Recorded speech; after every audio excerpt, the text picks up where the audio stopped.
Merci à Michael Pombé pour ces deux livres. C'est sur des sujets très actuels.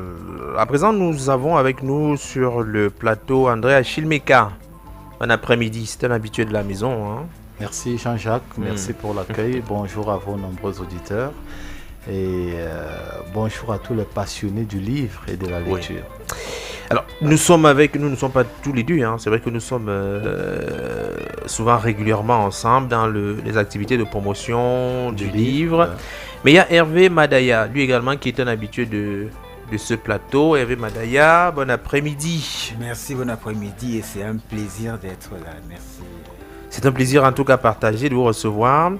C'est pour parler de l'apéro littéraire. C'est en fait la promotion du livre, mais de façon continue.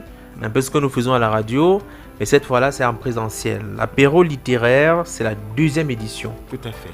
Deuxième édition, il y a déjà eu une première édition. Dites-nous un peu l'apéro littéraire. Comment ça se passe ?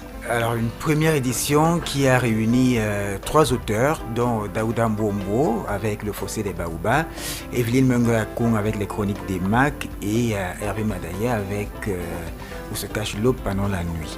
Alors, apéro littéraire, c'est d'abord un espace de rencontre. L'idée, c'est de permettre aux auteurs, jeunes et moins jeunes, de rencontrer des éditeurs, de rencontrer le public également, afin de pouvoir échanger en toute convivialité. Alors, l'idée, c'est de sortir le livre des espaces dans lesquels on a parfois tendance à l'enfermer, c'est-à-dire les bibliothèques, les lieux de conférence considérés comme élitistes, dans lesquels le jeune public n'a pas toujours la possibilité d'aller. Et donc, afin qu'il y ait un débat, il y ait un échange qui fasse du livre un outil culturel de partage. Oui. Il faut dire André Achille Meka, le modérateur des apéros littéraires, encore cette fois-ci, et toujours, parce que c'est un bon partenariat. Moi, je vais souligner que c'est là-bas que j'ai rencontré et que j'ai pu inviter Evelyne Mengoakoum. Donc merci à l'apéro littéraire. Merci. Là, ça se célèbre quand même. Merci. Alors, il faut dire que cette fois-ci, on convoque sur la table 3 auteurs. Oui. Aristide Olama, très bon auteur, avec déjà son tout premier livre, Les choses interdites. Il y a également Gertrude Aubinon. Moi, j'ai également adoré La Dame du 4e étage et autres nouvelles. Et il y a Viviane Molupeyou. où il y avait pourré Le mouton noir d'Enjoya. Alors pourquoi le casting si ? Parce qu'il y a forcément une thématique qu'on cherche à faire ressortir. Il y a bien une raison pour qu'on mette ensemble les 3. Ce casting parce que vous vous souvenez certainement de cet ouvrier de la plume, un contemporain qui disait dans l'un de ses ouvrages: honte à qui peut chanter pendant que Rome brûle. C'est-à-dire, ce qui nous intéresse davantage, c'est ces auteurs qui vivent dans leurs époques et qui présentent les réalités de cette époque à travers leurs différents écrits. Vous vous souvenez également de ces techniciens de l'écriture, La Bruyère pour ne pas le nommer, qui disait: lorsque la société sera parfaite, on conduira les écrivains vers les frontières et on leur dira partez. Et pour l'instant, notre société n'est pas encore mitoyenne, malheureusement jusqu'ici, de cette perfection.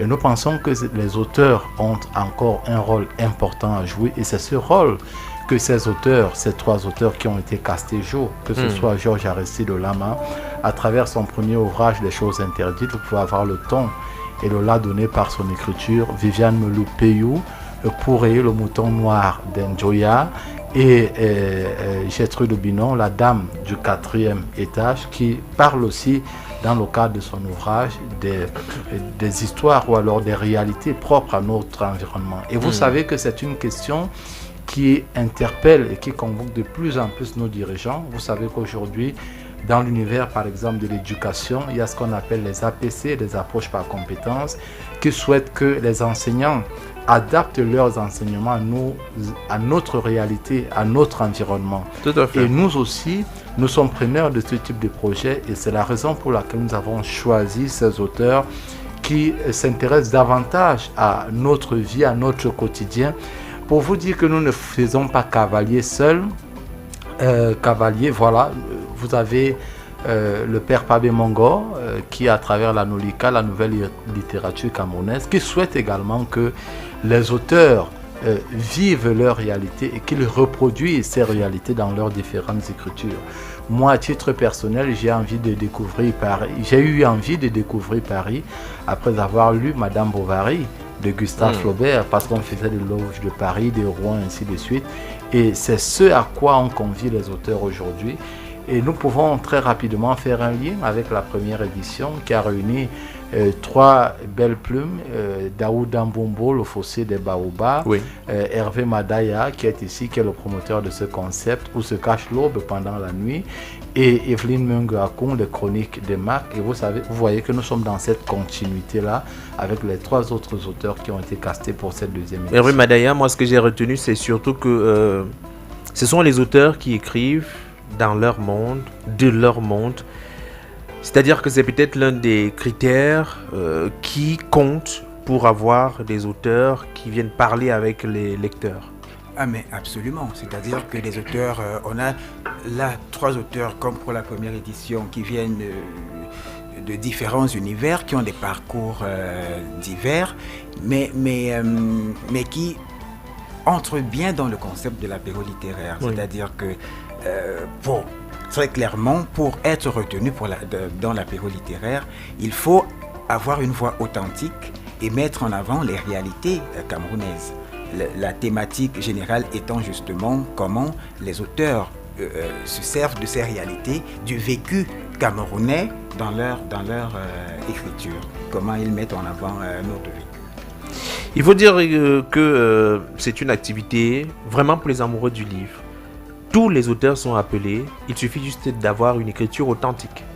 Il suffit d'avoir une écriture authentique, ensuite le comité d'organisation fait le reste, étudie les propositions qui sont faites, et une écriture authentique qui met en avant les réalités du Cameroun. Oui.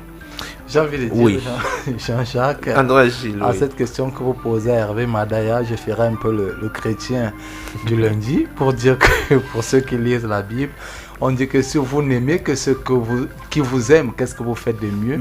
Alors notre ambition, c'est une ambition légitime qu'on peut trouver dévorante, c'est d'aller à la quête de ceux-là qui ne portent pas le livre à cœur. Parce que vous savez tout le bien que le livre fait, à la fois pour ceux qui lisent juste en traversant la vie et pour ceux qui lisent pour un intérêt personnel.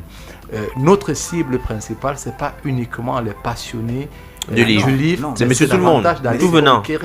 D'accord. Ceux-là qui ne sont pas encore proches du livre, voyez-vous. Donc, nous abandonnons un peu cette brebis gagnée pour aller chercher les brebis égarées. L'idée, c'est tout le monde qui peut venir échanger. Oui. Et ce qui est peut-être intéressant, Hervé Madaya, de dire, c'est qu'il n'y a pas de protocole. Vraiment, c'était un échange à cœur ouvert, où on peut poser des questions. L'idée, c'est de créer une proximité entre les éditeurs, les auteurs et le public. On sait que les jeunes auteurs n'ont pas souvent cette facilité à rencontrer les auteurs eux-mêmes qui sont déjà confirmés. Et c'est en rencontrant l'auteur, en lisant un livre, en ayant une dédicace, qu'on a envie d'écrire quelquefois, qu'on se sent légitime pour pouvoir, et qu'on a des modèles également. Donc l'idée vraiment, c'est de pouvoir créer cette proximité et un moment de convivialité dans lequel tout le monde se sent à l'aise de poser des questions, qu'il y ait une spontanéité également. On a pu jeter quand même un coup d'œil sur le programme. Il faut dire qu'il n'y aura pas seulement le livre, hein. On s'est diverti un peu avec un peu de musique. Et j'ai pu jeter Alima. Alima, c'est une artiste que moi j'aime bien, particulièrement, par son authenticité, le fait qu'elle chante en sa langue nationale. C'est ça, c'est un moment à la fois de création, parce que nous célébrons l'auteur, c'est un dieu, et c'est un moment de création et de recréation, parce qu'Alima va chanter. Et puis le casting n'est pas fait au hasard, c'est une artiste qui promeut la langue maternelle, la langue nationale. Daouda Mbombo n'aime pas trop cette expression. Maternelle. C'est assez réducteur en tout cas. Nationale, voilà. Et au-delà, elle fait dans la chanson à thème, voyez-vous. À côté d'Alima, nous avons la professeure Cécile Dolissane et Bossé, qui fera la note de lecture. Vous connaissez la dimension de la dame. La dimension du professeur Dolissane. Son œil très averti. Très averti, qui aura pour regard de lire pour nous et pour le public. Il sera là, ces ouvrages à notre place. Il sera aussi question de créer ces moments de convivialité. Voyez-vous, Jean-Jacques Foucault, lorsque vous rendez à un événement, l'apéritif, c'est un moment de convivialité. Bien sûr. Il arrive que vous venez à un événement, qu'on vous serve directement le plat de résistance, mais pour vous dire que vous êtes bien accueillis, on peut vous donner un verre, et c'est ce que nous faisons, c'est-à-dire au moment où nous serons en train d'échanger, mais alors autour d'un livre, on pourra prendre un verre, prendre des cacahuètes, encore qu'il n'y aura pas que des cacahuètes, parce que à la camerounaise, il y en a qui nous demandent est-ce qu'on mange là-bas. J'ai dit oui, on mange et on parle du livre, voyez-vous. C'est donc ce samedi. Et c'est un lieu de rencontre, parce que n'ayez pas aussi le triomphe modeste pour dire qu'on peut aussi rencontrer Jean-Jacques Foucault, qui sera de la partie, parce qu'il y a très peu d'espace dédié à la littérature, à la promotion du livre, et pour ce que vous faites, il est aussi important de vous porter au pinacle. Non, on sera là, ne vous inquiétez pas. C'est le samedi 18 juillet, 16h30. Oui. C'est au niveau du Titi Garage. Non, nous serons à Dragage. Ah oui. Voilà, face entrée comme telle, au comptoir des arts. C'est un lieu aussi à découvrir qui a une très belle... qui accueille pas mal de personnes, pas mal d'événements sur le plan artistique et sur le plan culturel. C'est aussi un lieu à découvrir.